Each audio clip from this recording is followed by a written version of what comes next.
Listen to me right now. Somebody is thinking about giving up. Body watching this is this close to walking away from what they've been praying for, what they've been working for, what they've been believing for. And the enemy would love for you to quit right before your breakthrough. But I came to tell you, don't quit now. You are closer than you think. See, the problem is we don't always see how close we are because we're too focused on how hard it is. But God didn't bring you this far to leave you. I don't know who this is for, but if you've been feeling tired, if you've been wondering, is it even worth it? I came to remind you, your struggle is proof that your blessing is near.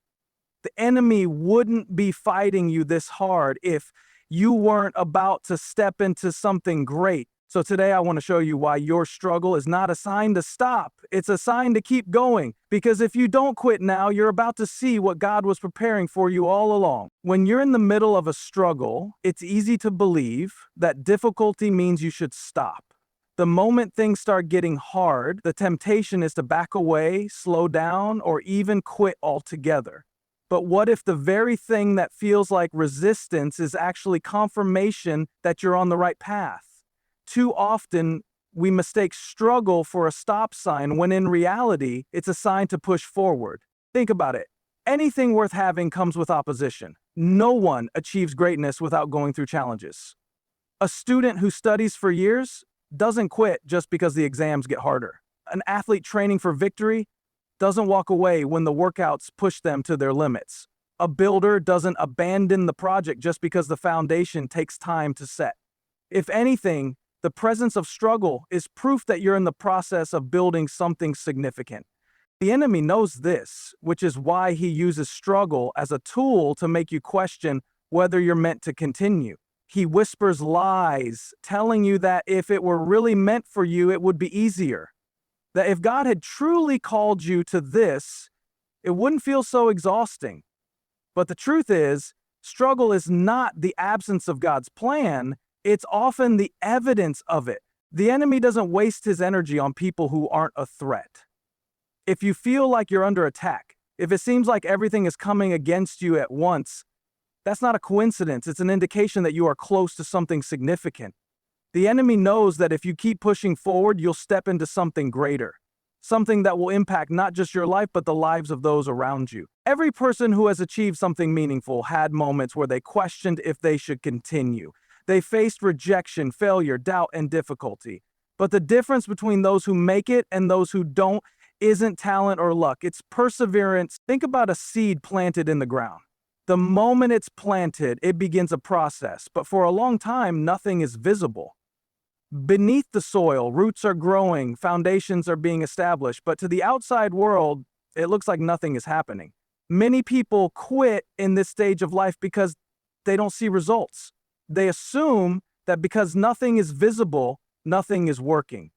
But if they would just wait, if they would trust that growth is happening beneath the surface, they would eventually see the breakthrough.